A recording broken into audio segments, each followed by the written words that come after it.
السلام عليكم ورحمة الله وبركاته. الحمد لله والصلاة والسلام على سيدنا محمد وعلى آله وصحبه أجمعين. ما بعد. எல்லாம் அல்லாஹ்வின் மாபெரும் கிருபையினால் புனிதம் நிறைந்த ரமலான் மாதத்தினுடைய 20ஆம் நாளின் தராவீகை நிறைவேற்றியுள்ளதாக அமர்ந்திருக்கின்றோம். அல்ஹம்துலில்லாஹ். அல்லாஹ் ரப்புல் ஆலமீன் நம்முடைய எல்லா விதமான அமல்களையும் அவனால் அங்கீகரிக்கப்பட்டதாக ஆக்கி அருள் புரிவானாக. ஆமீன். அப்போது நேற்றைய தொடர் நேற்றைக்கு சுருக்கமாக முடித்தோம். ஷைத்தானின் அடிமைகள் அப்படின்னு சிலர்கள் இருக்கிறாங்க. அவங்க தான் வசதி படைத்த பணக்காரர்கள். எல்லாரும் கிடையாது, சிலர்கள் அப்படின்னு சொல்லியிருந்தோம். அவங்க எப்படிப்பட்டவங்க, ஏன் அந்த கூட்டத்தில் சேர்ந்தாங்க அப்படின்னு சொல்லியிருந்தோம். அதன் தொடராக அபூதர் கிஃபாரி ரலியல்லாஹு தஆலா அன்ஹு அவர்கள் சொல்லித் தருகிறார்கள், அல் முக்திரூன ஹுமுல் அஸ்ஃபலூன யௌமல் கியாமா. அதாவது உலகத்தில் நிறைய கொடுக்கப்பட்டவங்க, உலகத்தில் நிறைய யார் வச்சிருக்கிறாங்களோ கியாமத்தில் அடிமட்ட தரஜால இருப்பாங்க. ஆக கீழான ஒரு பதவியில் தான் இருப்பாங்க. இது ஒன்று.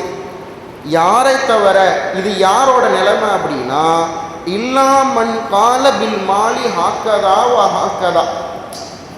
யாருக்கு அப்படின்னா, இது என் பணம் தெரியுமா, அவனை பார்த்தியா, அவன் இன்னைக்கு வாழ்கிறான்னா அதுக்கு நான் தான் காரணம், நான் மட்டும் அன்னைக்கு அவனுக்கு கொடுக்கலன்னு வையே இன்னைக்கு அவன் எப்படிலாம் வளர்ந்துருக்க மாட்டான், நான் மட்டும் அவனுக்கு இந்த காசை கொடுத்து உதவலைன்னா அவன் இன்னைக்கு வளர்ந்து பெரிய ஆளாக ஆயிருக்க முடியாது, நான் மட்டும் அவனுக்கு அந்த தேவையை பரிபூர்ணப்படுத்தி கொடுக்கலன்னா இன்னைக்கு அவன் இங்கே நின்றுட்டு இருக்க மாட்டான், நான் மட்டும் இந்த வேலையை அவனுக்கு வாங்கி கொடுக்கலன்னா இன்னைக்கு அவன் இவ்வளோ பெரிய இடத்துல அவன் வேலை செஞ்சுட்டு இருக்க மாட்டான் இப்படின்னு சொல்கிறாங்க. தெரியுமா, இவர்கள் தான் கியாமத்திலே அடிமட்ட தரஜாவில் இருப்பார்கள்.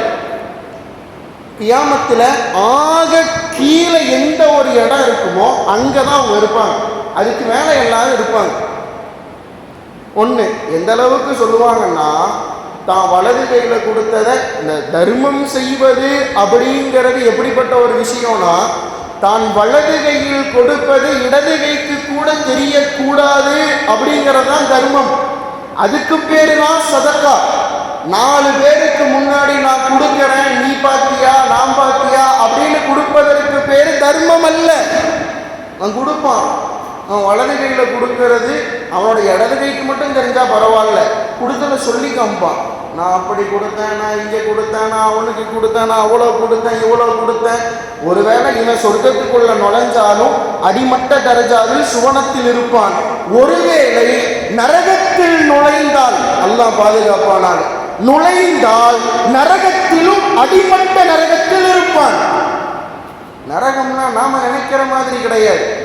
இன்னைக்கு நம்ம ஒரு வேதனையை எந்த அளவுக்கு கற்பனை செய்ய முடியும்? இந்த உலகத்துல ஒரு வேதனை, ஒருத்தனை டார்ச்சர் பண்ணணும், எப்படிலாம் பண்ணலாம் அப்படின்னு நம்ம நினைக்கிறோமோ அந்த சிந்தனை இருக்கு இல்லையா, இந்த சிந்தனைகளை நரகத்தோடு கம்பேர் பண்ணோம் அப்படின்னா 0.0.0.1% கூட நரகத்தின் வேதனைக்கும் நாம் கற்பனை செய்யக்கூடிய கற்பனைக்கும் பக்கத்தில் கூட நெருங்காது.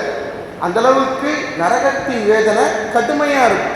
அந்த நரகத்தில் அடிமட்ட இடத்துல யார் இருப்பான்? இப்படிப்பட்ட ஒருத்தன் இருப்பான். இது ஒரு விஷயம். இமாம் பெருமக்கள் நமக்கு கிதாபுகளிலே சொல்லித் தருவார்கள், ஒரு மனிதன் இந்த உலகத்தினுடைய வாழ்க்கையை, இதுதான் இந்த உலகம்தான் பெருசு அப்படின்னு நினைக்கிறான்.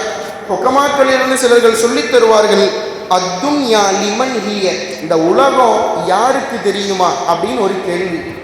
அத்துன்யா உலகம், லிமன் ஹிய அது யாருக்கு அப்படின்னா, லிமன் தரக்கஹா, யார் இந்த உலகத்தை வேண்டாம் என்று ஒதுக்குகிறார்களோ அவர்களுக்கு தான் உலகம். ஒருத்தன் உலகம் வேணாம் வேணான்னு சொல்லத்தான் அந்த உலகம் அவனை தேடி தேடி வரும். ஃபகீலல் ஆகிரத்து லிமன் ஹிய, யாருக்கு மறுமை அப்படின்னு கேள்வி கேட்டாங்க அப்படின்னா பதில் என்ன தெரியுமா? லிமன் தொலபஹா, யார் மறுமையை வேணும்னு கேட்கறானோ அவனுக்கு தான். இங்க 2 விஷயத்த சொல்றாங்க. இப்போ இது ரெண்டுமே ஒரே நேரத்தில் ஒன்று சேர முடியாது. எனக்கு வேணும், ஆகிரத்தும் எனக்கு வேணும்னா ரெண்டும் ஒரே நேரத்தில் ஒன்று சேராது. ஒன்று இதை விடணும் அதை கேட்கணும், இல்லை இதை கேட்கணும் அதை விடணும். அல்லாஹ் அப்படிதான் வச்சிருக்கிறான். ஒருவேளை நீ உலகத்தை கேட்டா நீ மறுமையை கேட்க மாட்ட, உனக்கு சிந்தனை அங்கே போகாது. நீ உலகத்தை வேணான்னு சொன்னா நீ மறுமையை கேட்ப, உனக்கு மறுமையை சிந்தனை அப்பதான் வரும். அப்படிதான் அல்லாஹ் படைச்சு வச்சிருக்கிறான் இந்த மனிதர்களுடைய மன நிலைமைகளை. அப்ப ஒருத்தன் உலகத்தை தேடி தேடி தேடி போனான்னா ஆகிரத்து அவனை விட்டும் தூரமாகிறது, மறுமை சுவனம் அவனை விட்டும் தள்ளி போகிறது. ஒருத்தன் உலகம் எனக்கு போதும், இது எனக்கு வேணானா அவனை தேடி ஓடி இந்த உலகம் வரும் அப்படின்னு இமாம் பெருமக்கள் சொல்லித்தராங்க. இது ஒன்று. இது கூட பரவாயில்ல. அடுத்து சில வார்த்தைகள் கடுமையான வார்த்தைகள், சில வார்த்தைகள் கடுமையான வார்த்தைகள். ஃபுதைல் இப்னு இயால் ரலியல்லாஹு தஆலா அன்ஹு அவர்கள் சொல்லி தருகிறார்கள், இந்த உலகம் இருக்கிறதே, லவ் கானத்தித் துன்யா மிம்மன் தஹப, இந்த உலகம் இருக்கிறதே, இந்த உலகம் முழுவதும் தங்கமாக இருந்தாலும் சரி, இந்த உலகம் முழுக்க தங்கமா இருக்குது, ஒருத்த கையில் இந்த உலகம் முழுசா தங்கமா கிடைக்குது, அப்படி இருந்தாலும் சரி அந்த தங்கம் முழுவதும் ஒரு நாள் அழிந்து போகும். அதே நேரத்தில் கியாமத்து நாள்ல மண்ணினாலான மண் பானைகள், மண்ணினாலான மண் பாத்திரங்கள் அது கியாமத்தில் இருந்தாலும் சரி, அது கியாமத்தில் அப்படியே தான் இருக்கும், அது என்னைக்கும் அழிஞ்சு போகாது. சொல்ல வருவது, உலகத்தில் எவ்வளவு பெரிய விலை மதிப்பற்ற பொருளாக இருந்தாலும் ஒரு நாள் அழிந்து போகும். ஆகிரத்தில் கியாமத்தில் எவ்வளவு விலை மதிப்பில்லாத ஒரு சாதாரண பொருளாக இருந்தாலும் அது நிரந்தரமாக நிற்கும். எது வேணும்னு நீங்க முடிவு பண்ணிக்கோங்க, அழிஞ்சு போறதா நிரந்தரமா இருக்கிறதா அப்படின்னு சொல்றாங்க. இது ஒண்ணு. அடுத்து சொல்லி தருகிறார்கள், அத்துன்யா ஜீஃபா. நம்ம ஏற்கனவே சொன்ன மாதிரிதான் உலகம் செத்த பிணத்திற்கு சமம், அப்படிதான் உலகம் செத்த பிணத்திற்கு சமம். அடுத்து வரும் வரிகள் கொஞ்சம் நம்ம கவனமா இருக்கணும், அது மாதிரி உள்ள வரிகள். ஃபமன் அராத மின்ஹா ஷைஅன், இந்த உலகம் செத்த பிணத்துக்கு சமம்.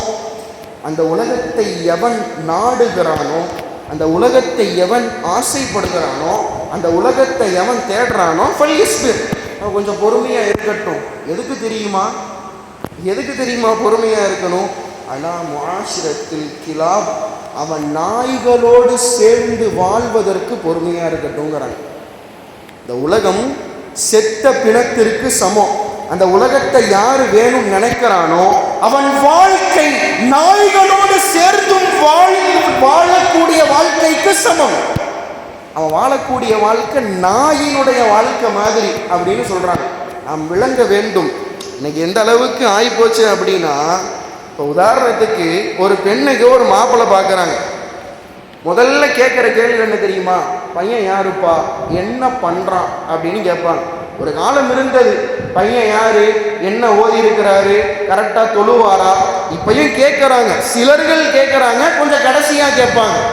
ஒரு காலம் இருந்தது, முதல்ல ஓதுறாரா தொழுகிறாரான்னு தான் கேட்பாங்க, அதுக்கப்புறம் தான் மற்ற முடிவு.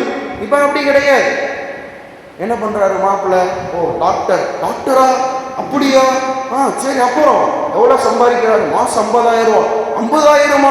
இதுக்கு மேல் என்ன வேண்டும் அப்படின்னு சொல்ற வார்த்தை தான் இன்றைக்கு பெரும்பாலும் இருக்கிறது. பெரும்பாலும் இல்லை, இன்னைக்கு முழுசாவே அப்படிதான். மாப்பிள்ளை யாருப்பா? மாப்பிள்ளை இன்ஜினியருங்க. இன்ஜினியரா? எவ்வளவு சம்பாதிக்கிறார்? அவர் மாசம் லட்சக்கணக்கில் சம்பாதிப்பார். இதுக்கு மேல என்னங்க வேணும்? சொந்த வீடு இருக்குது, கார் இருக்குது, அவர் என்னது சம்பாதிக்கிறாரு, வேலைக்கு போறாரு. இதுக்கு மேல ஒரு பையனுக்கு என்ன வேணும்? மாப்பிள்ளை போட்டோ அனுப்புறீங்களா? அனுப்புவாங்க. போட்டோவை பார்த்தா தலையில முதல்ல தொப்பி இருக்க, மண்டை பார்க்கறதுக்கே வித்தியாசமா இருக்கும். ஒரு பக்கம் ஒரு மாதிரி கரண்டி இருப்பான், ஒரு பக்கம் ஒன்றும் இருக்காது, நடுவில் பார்த்தா ஏதோ குரங்குக்கு முடி வச்ச மாதிரி இருக்கும். சார், மாப்பிள்ளை என்ன கலையா இருக்கிறாரு, அழகா இருக்கிறாரு. இப்ப இருக்கிற மாப்பிள்ளைங்க பெரும்பாலும் தாடி வச்சிருக்கிறாங்க. அதுக்கான காரணம் சுண்ணத்துங்கிற அடிப்படை கிடையாதுன்னு எல்லாத்துக்கும் தெரியும். வரக்கூடிய சினிமாக்களில் பார்த்து வைக்கிறாங்கிறது எல்லாத்துக்கும் தெரியும். ஆனால் அதை பற்றி பேச வேண்டியதில்லை. சரி, ஏதோ வைக்கிறாங்க அப்படின்ட்டு போயிடுவோம். மண்டையை பார்த்து தொப்பி போட்டுருக்க மாட்டார். பார்க்கறதுக்கு எவ்வளோ அழகா இருக்கிறாரு மாப்பிள்ளை. அங்க சுன்னத்து இல்லைங்கிற அந்த எண்ணம் யாரினுடைய மனதிலும் வரவில்லை. இன்னைக்கு படிக்க வைக்கணுங்கிறதெல்லாம் மும்முரமா இருக்கிறாங்க. இங்க எல்லாரும் படிக்க வைக்கணும் தான், நான் படிப்பு வேணான்னு சொல்லலை, அதுக்கு நான் எதிர்க்க ஒன்றும் கிடையாது. படிப்பு வேணும் தான். நீங்க நம்ம படிக்க வைக்கிறதுக்கான நோக்கம் என்னன்னு நம்ம விளங்கணும். ஒரு குழந்தைய நம்ம படிக்க வைக்கிறோம், எதுக்கு படிக்க வைக்கிறோம்னு நம்ம யோசிச்சோம் அப்படின்னா நமக்கே விளங்கும். எதுக்கு படிக்க வைக்கிறோம்? வளரணும், பெரியாளாகணும். அது அடுத்து என்ன பண்ணணும்? படித்த படிப்புக்கு ஏற்ற மாதிரி வேலைக்கு போகணும், நல்லா சம்பாதிக்கணும், நல்லா வாழணும். அவ்வளோதான். எத்துணை இன்ஜினியரும் டாக்டரும் காலேஜுகளில் படிக்கக்கூடிய நம்முடைய முஸ்லிமான பிள்ளைகள் ரமலானில் எத்துணை குர்ஆன் ஓதுகிறார்கள். எத்தனை ஓதுறாங்க யோசிச்சு பாருங்களேன். இதெல்லாம் பெற்றோர்களுக்கு கொஞ்சம் கூட கவனம் இல்லை. இதெல்லாம் உங்களுக்கு ஒரு மேட்டரே கிடையாது. படிக்கிறானா, படிச்சு முடிச்சு என்ன, நல்ல ஒரு இடத்துல இருக்கணும், நல்ல சம்பாதிக்கணும், சம்பாதிச்சு நல்லபடியா வாழணும், நல்லபடியா இருக்கணும், அவ்வளவுதான். இவ்வளவுதான் இன்றைக்கு இருக்கக்கூடிய பெரும்பாலான மனிதர்களினுடைய மனநிலையாக இருக்கிறது. இது மற்றவங்களுக்கு இருந்தா பரவாயில்ல, நம்முடைய மனநிலையும் இப்படித்தான் இருக்கிறது. இதுதான் ரொம்ப வருத்தமான ஒரு விஷயம். இன்னைக்கு யாரு மாப்பிள்ளை புராணத்தை தெரியுமான்னு கேட்கிறா, இன்னைக்கு யாரு கரெக்டா அவர் தொழுக போவாரான்னு கேட்கிறா. அப்படி அவர் தொழுக மாட்டாருன்னு தெரிஞ்சா இந்த மாப்பிள்ளை எனக்கு வேணான்னு எத்தனை பேர் சொல்றாங்க? சொல்லக்கூடிய வாய் வருகிறதா இன்றைக்கு? விளங்கிக் கொள்ளுங்கள். இந்த உலகத்தினுடைய சுகங்களுக்காகவும் உலகத்தில் வாழக்கூடிய நிம்மதியான வாழ்க்கைக்காகவும் ஒரு மருமகனையோ ஒரு மாப்பிள்ளையை நீ தேடுவது நாயோடு சேர்ந்து வாழும் வாழ்க்கைக்கு நிகரானது. சாதாரணமான வார்த்தையா அது? நீ வாழ்ற வாழ்க்கை நாய்க்கு சேர்ந்து வாழக்கூடிய வாழ்க்கைன்னு சொல்றாங்களே, கொஞ்சமாவது சிந்திக்க வேண்டாமா? கியாமத்துல போய் என்ன பண்ணுவோம்? இன்னைக்கு நம்ம பார்க்குறோம், நம்ம குடும்பத்தில் நம்முடைய வீட்டு பெண் பிள்ளைகள் ஸ்கூல்ல காலேஜில் படிக்க வைக்கிறாங்க. இந்த ஆனுவல் டேன்னு ஒன்று வரும், ஆனுவல் டேன்னு ஒன்று வரும். அது எப்படின்னா, அதுக்கு நம்ம பிள்ளைங்கள்லாம் போய் டான்ஸ் ஆடுறதுக்கு காசு கொடுக்குறாங்க, ஸ்கூலுக்கு தனியாக காசு. இன்றைக்கு எத்துணை குழந்தைகளுக்கு ஸல்லல்லாஹு அலைஹி வஸல்லமினுடைய வரலாறுகள் தெரியும். எத்துணை குழந்தைகளுக்கு சஹாபாக்களினுடைய வாழ்க்கையின் சரித்திரங்கள் தெரியும். எத்துணை குழந்தைகளுக்கு வழிமாறுகளினுடைய வாழ்வில் நடந்த அதிசயங்களை பற்றி தெரியும். யாருக்கும் ஒன்றும் தெரியாது. அதை பற்றிலாம் நமக்கு கவலை இல்லை. நம்மளை பொறுத்த வரைக்கும் என்ன, வாழ்ற வரைக்கும் நிம்மதியா வாழணும். கபருக்குள்ள போனா அதை அப்புறம் பார்த்துக்கலாம். கபருக்குள்ள போனா என்னப்பா பண்ணுவேன்? சும்மா வந்து எதையா உளறிட்டு இருக்காது, அது அப்புறம். இப்ப நடக்கிறத பத்தி பேசுங்க. அல்லாஹ் கியாமத்தில் போனதற்கு பின்னால் சுவனத்தில் நுழைவதற்கு படாத பாடுபடுவார்கள். எப்பொழுது எப்பொழுது எப்பொழுது என்று ஏங்கிக் கொண்டிருக்கும் நிலையில் அவன் பார்த்து சொல்லுவான், அப்புறம் பார்த்துக்கலாம், நின்றான்னு சொன்னா உன் நிலைமை என்ன ஆகும்? என்றைக்காவது சிந்தித்தாயா? ஸ்கூல்ல காசு கொடுத்து டான்ஸ் ஆட வைக்கிறான். ஸ்கூலுக்கு போகும்போது புள்ள புர்கா போட்டு மூஞ்சி எல்லாம் நல்லா மூடிட்டு போகும். அங்க போய் ஆனுவல் டேனா ஒட்டுமொத்த ஊரே அந்த ஸ்கூலுக்கு வரும்.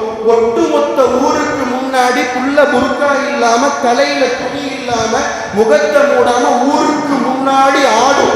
ஆடுறத எல்லாரும் ஆடு பார்ப்பான். ஆடி முடிச்சுட்டு வீட்டுக்கு வரும்போது புள்ள புர்கா போட்டு வந்தா என் புள்ள படிக்குது, ஸ்கூலுக்கு போனா ஒழுங்காக தான் போகும், உடம்பெல்லாம் மறைச்சிட்டு தான் போகும், கண்ணெல்லாம் மூடிட்டு தான் போகும். அந்த புள்ள ஆடின வீடியோ யூடியூப்ல எடுத்து பார்த்தா இன்னும் பார்க்கலாம். அப்படி இருக்கிறது இன்றைய சமூகத்தினுடைய நிலைமை. அல்லாஹ் விளங்கக்கூடிய நசீபை தந்தருள் புரிவானாக. பிஹக்கி ஹபீபிஹி ஸல்லல்லாஹு அலைஹி வஸல்லம். வ ஆகிரு தஅவானா அல்ஹம்துலில்லாஹி ரப்பில் ஆலமீன். வஸ்ஸலாமு அலைக்கும் வரஹ்மத்துல்லாஹி வபரகாத்துஹு.